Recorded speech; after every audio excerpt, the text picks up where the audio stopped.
Ian Wright slams Northern Ireland boss for claim female footballers are more emotional.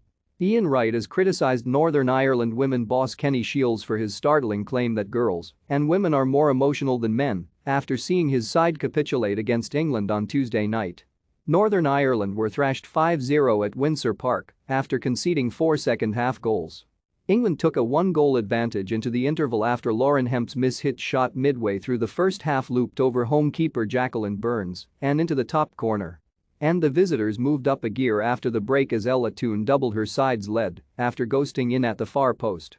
Hemp scored a third as she rounded Burns and fired into an empty net on the hour mark before Georgia Stanway added a late brace.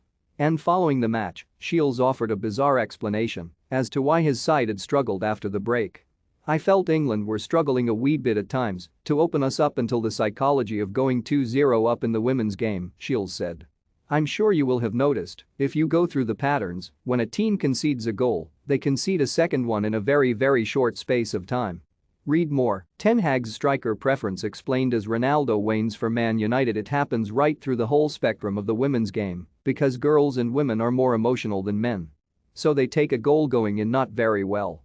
When we went 1-0 down, we tried to slow it down to give them time to get that emotional imbalance out of their heads.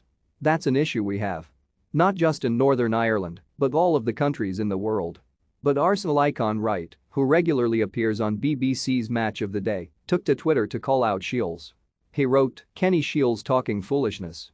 Talking about emotional women. Didn't that man see how many times I was crying on the pitch?" Shiels' controversial comments will not go down well in women's sport or indeed among women's rights campaigners. And it is unknown at this stage how his words will be viewed by the Irish FA.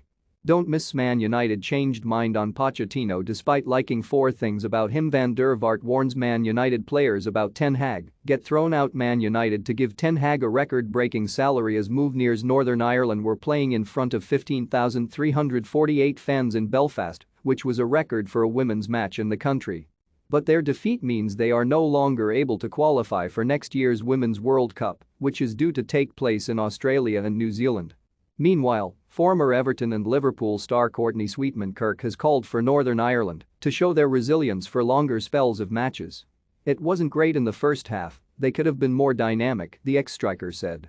But credit to Northern Ireland, they banked up and made it difficult so England couldn't find the spaces initially. It was much better in the second half, being clinical in front of goal, and the movement was much better. It's job done for England, is the best way to put it. Being dogged and determined in your defending and making life difficult for a better team is something you've just got to do, and the question for Northern Ireland is whether they can do that on a longer period in a game. Want the latest Premier League news as we publish it on Express Sport? Join our brand new Facebook group by clicking here.